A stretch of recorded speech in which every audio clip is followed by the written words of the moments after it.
How's it going, guys? Welcome back to a brand new video. This week I need to sort this J out so that we can get it ready for being driven on the road. So one of the first things we need to sort is the battery terminal.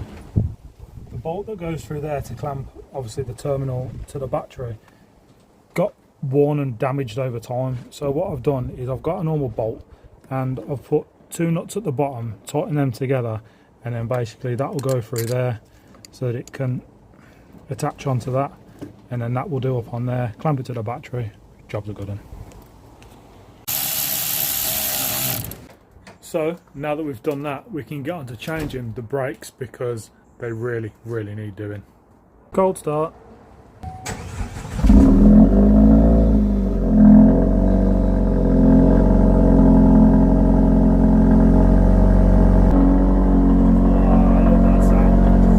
With the wheel off, we can see what needs to be done. Now there was obviously a sliding pin, not a sliding pin but the retaining clip that goes on the sliding pins, that snapped God knows when, but once I took the wheel off that just fell off. We've got some replacements and the bolts as well, slider pins, so we can get them changed on both sides. And as you can see, the brake pads are definitely needing to be upgraded, so we'll get these sliding pins out, clean up everything that needs to get cleaned up, obviously brake pads out, push the pistons back, and then we can get the new brake pads, which I've got here, get these new meaty boys in there. I also just noticed that we're missing a couple of clips, one sort of there and one there, so we'll put some clips in there because I've got some.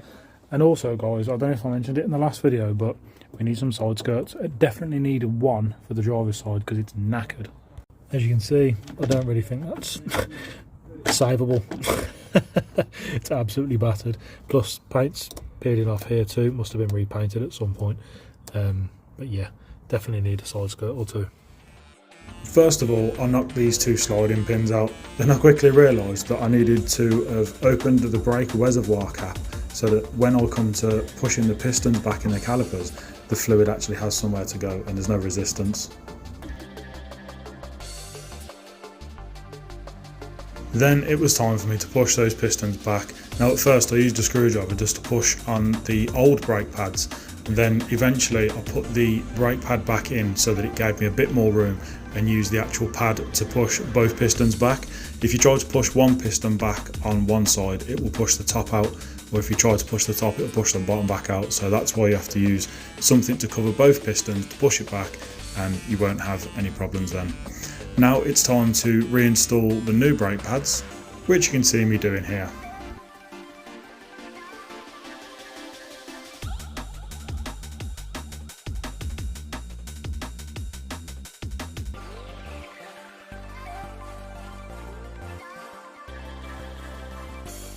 So in this little bag you've just seen me grab are 4 sliding pins, 2 for each side, and 2 retaining clips, which is that clip there.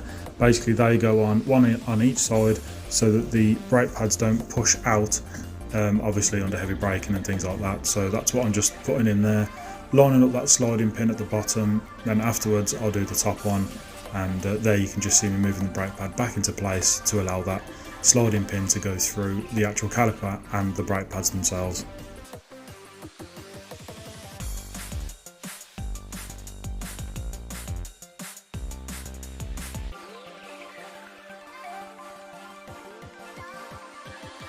Here you can see me tapping that sliding pin back into place. I was being a bit gentle with it because I didn't want to chip any paint off of the caliper, because to be fair, the calipers are in pretty good condition.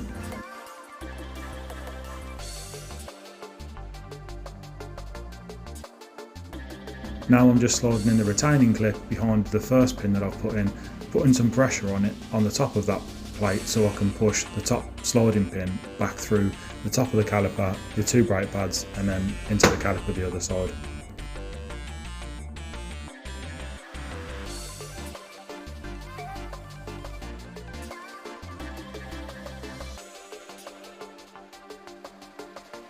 Got that all put back together, even got the 2 clips back in there, so now we can move on to the driver's side and pretty much do the same thing.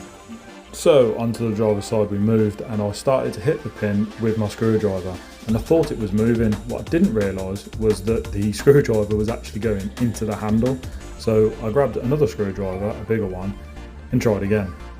However, that happened again where the pin wasn't actually moving, but the screwdriver was actually pushing back into the handle, so that didn't work. I thought I'd try the bottom one to see if that would move, and no, that didn't move either. Same scenario, seized into the caliper. At first I thought maybe that retaining clip was holding too much pressure on the actual sliding pin, but that wasn't the case. So after I'd tried to take the pressure off of that, I used a Allen key to try and hit the sliding pin through as well. That didn't work either. Thankfully, I managed to use the old sliding pin from the passenger side to push the driver's side out, and then that actually freed it up enough for me to knock the whole thing out. So obviously the ones I'm taking off, they're not, you know, incredibly bad. Still quite a bit of meat left in them, but still, these are much better.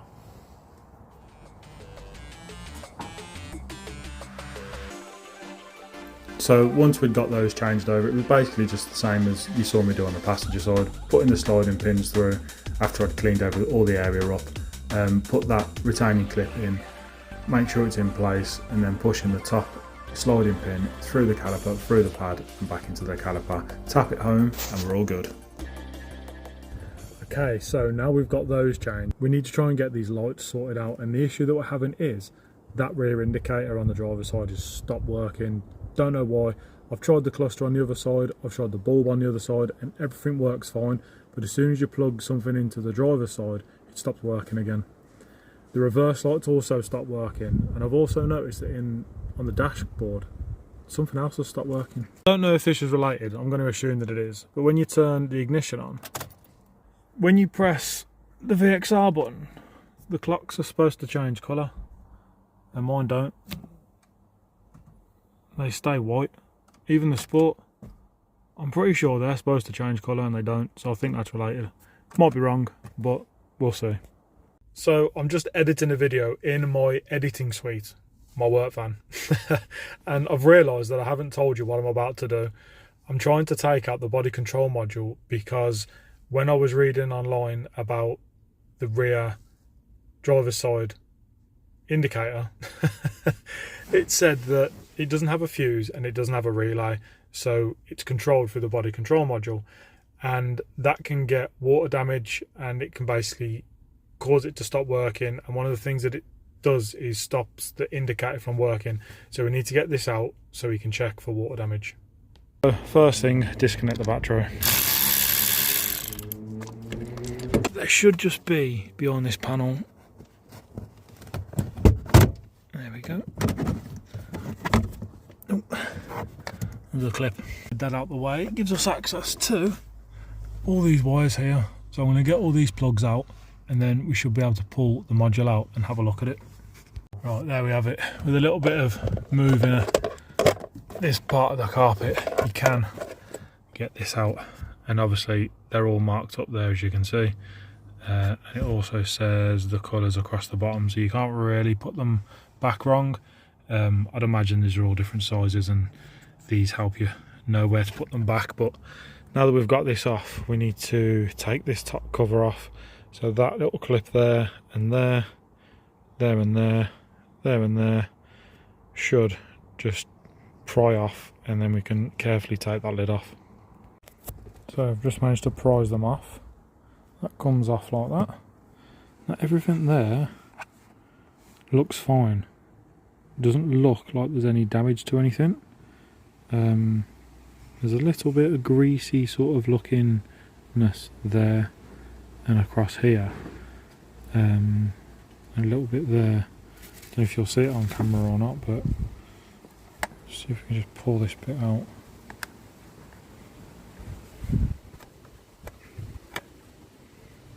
Oh, there we go.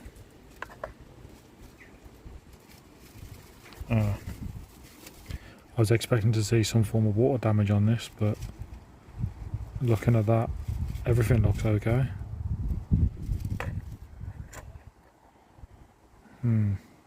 Plan B. Guys, I'm absolutely over the moon. I've actually found what was wrong. The reverse lamp is now working, and so is the indicator on the driver's side. Let's just put it in reverse, put the hazards on. So we're in reverse, hazards are on. And then when you come round, reverse lights on and the rear driver's indicator, absolutely over the moon. It was a freaking fuse.